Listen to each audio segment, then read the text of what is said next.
Alright, Chapter 9. We are going to be talking about special and general senses. Just a couple quick slides on general senses because they're pretty basic, and we'll spend most of the chapter talking about smell and taste, a lot about vision, and a lot about hearing and balance. So, starting with general senses. This pertains to the sensory receptors that are in your skin and throughout your body. One is something that we all know is pain. Any pain receptor is called a nociceptor. The beginning of that word, N-O-C-I, means pain. So if you ever see that in a medical term, it means that there's going to be pain involved. Temperature, those receptors are called thermoreceptors, and that makes sense. Think of them like a thermometer. And then we have touch, pressure, and position. Those three together are all considered mechanoreceptors. And if we split those apart, tactile would have to do with touch. Baroreceptor is pressure. If you think of like meteorology and you hear a barometer reading, that's measuring the pressure in the air. A baroreceptor is measuring the pressure that you are receiving from an external environment. And the third one, the proprioceptor, has to do with your position. That one seems kind of hard to understand, but really it just means it's your awareness of your body in space. So if you were to close your eyes and move your arms around, your brain would still know where your arms are because of those proprioceptors. Alright, quickly we're going to talk about taste and smell. We group those two together because they're both chemoreceptors, and chemo means chemical. So these two receptors are both responding to chemicals in a solution. First, we're looking at the nose here, and you see this big yellow structure is the olfactory bulb. If we blow that up, that's what we're looking at on this side. So when air is moving through your nose, you're breathing in molecules. They're moving through in this way. They get mixed up with this mucus. Remember that the chemicals have to be in solution, and in this case, mucus is the solution. And these receptors are receiving that information, sending it up into this olfactory bulb, and then out through the neurons, which eventually go up and out to the brain. It's very similar when we look at a tongue. Tongue is full of taste buds, and these taste buds are really just pores. So if you're looking at the surface of the tongue right here, and you're eating something, that molecules are resting on the top of your tongue, and with saliva being the solution, that's mixed up through this pore. These yellow little receptors are receiving what that taste is, sending that out through this nerve, and then again up into the brain. So those two are pretty simple. Next we'll look at eyes and how vision works. This is a little bit more complicated. And believe it or not, 70% of all of the sensory receptors in your body, of all the different kinds, are within your eye. So it's a huge part of the sensory system. From the outside, the eye looks pretty normal. Make sure you know what some of these terms mean, especially pupil and iris.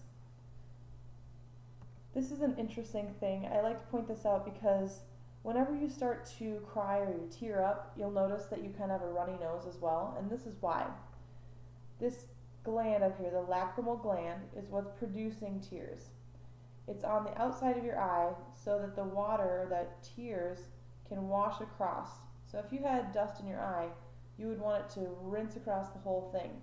And it's going to leak into this little duct over here, which drains through this nasal lacrimal duct all the way through the nose. And I think that's kind of cool to see because it doesn't always make sense why one relates together. Alright, so if we look in the inside of the eye, this is the important part about senses. Things I want you to notice here are, one, this big lens. We'll talk a lot about that. The pupil, which is actually just a hole. Notice that there's a little cutout there. And then this back part, this whole thing, is the retina. Right? Retina is going to be very, very important.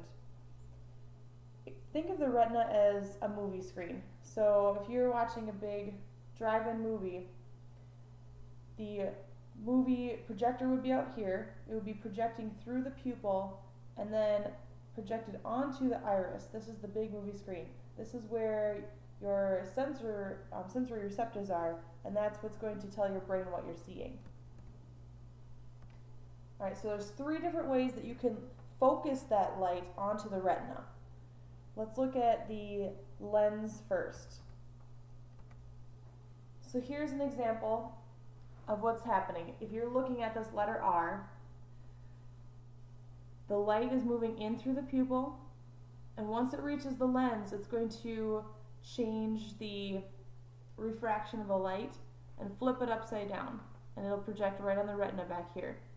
If you're looking at something in the distance, notice that the lens is pretty flat.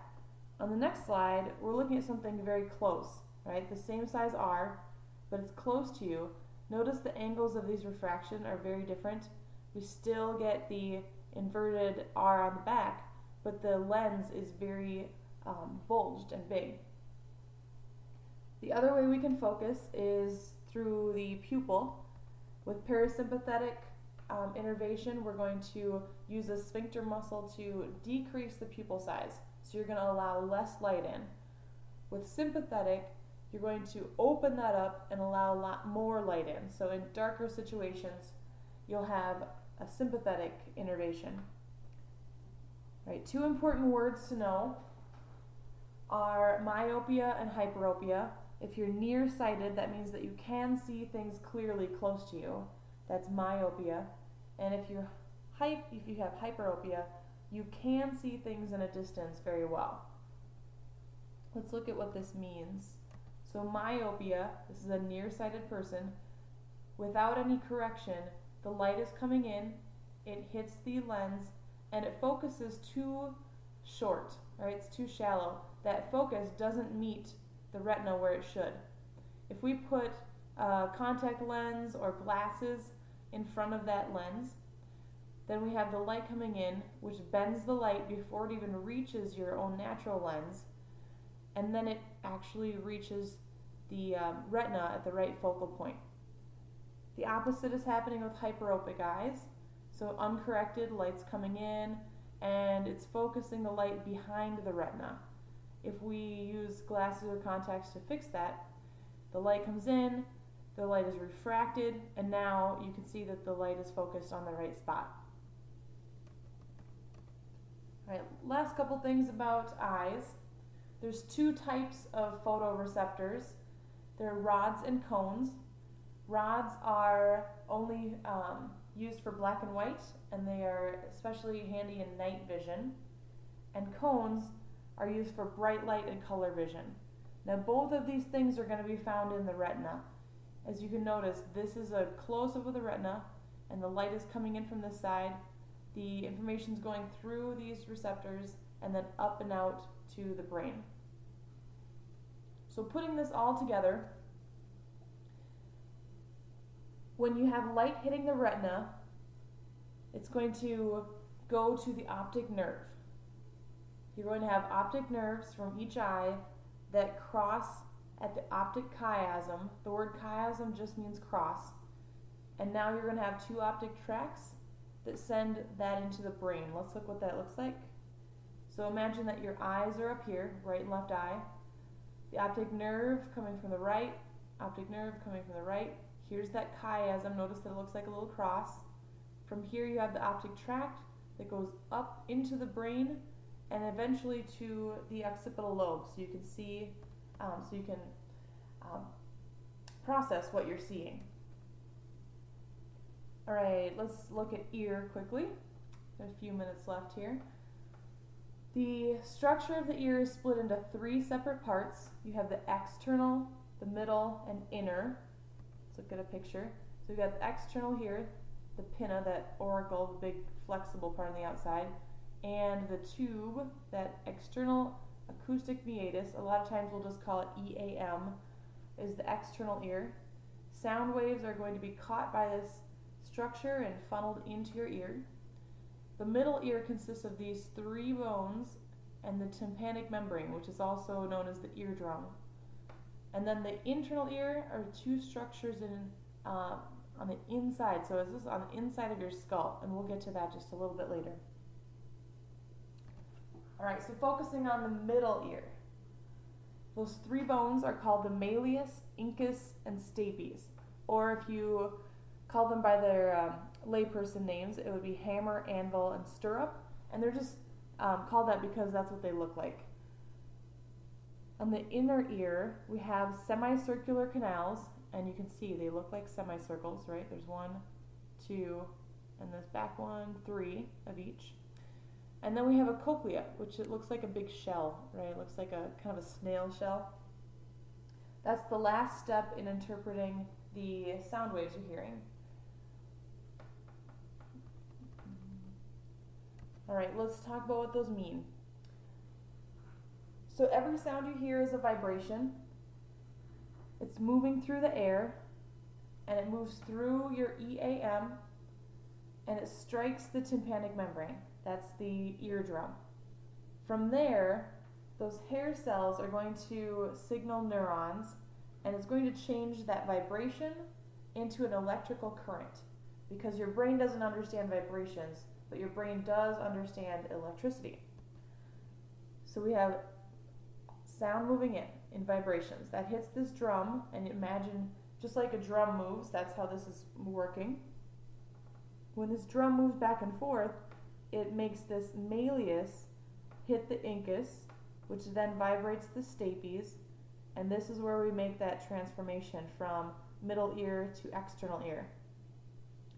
Now those vibrations move into this part of the inner ear, the cochlea, and the vibrations are turned into electrical signals. Once we have those electrical signals, it's going to move out and up through this nerve so your brain can interpret the sound. Now hearing isn't the only thing that your ear is in charge of. It also has to do with balance. So whenever you're moving your head or moving your body, your ears have to help your brain know where you are. There's different ways that this happens. Let's look at this picture.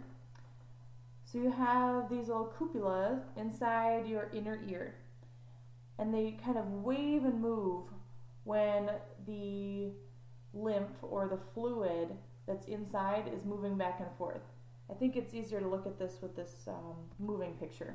So as this ballerina or ice skater is spinning around, there's fluid inside this that is swooshing back and forth, right? If she's standing still, everything is still, nothing's moving. When she starts to spin, notice that there's flow of that fluid, and that's what tells your body what direction you're moving in. And that's also, if you're a dancer, if you've seen dancers, they generally pick a spot and keep their head there, move their body, and then whip their head around really quickly to keep their head more still than the body's moving. And that's so they don't get dizzy. That's to kind of trick your body into thinking that you're staying in one spot, which is kind of cool. One other way that your body is helping you to know where you are is these semicircular canals. Within these canals, there are crystals that are moving around, and they move with gravity. So if you're standing upright, then those crystals are going to be right down here, resting at the low point. If you were to lie down, those crystals would move over to this part, and you can sense where those crystals are, and that's what tells you what position you're in. I think that this is kind of difficult to learn, so if you're having any trouble with the senses, let me know. I'd be more than happy to help, and make sure to check out Chapter 10 before you write your paper as well.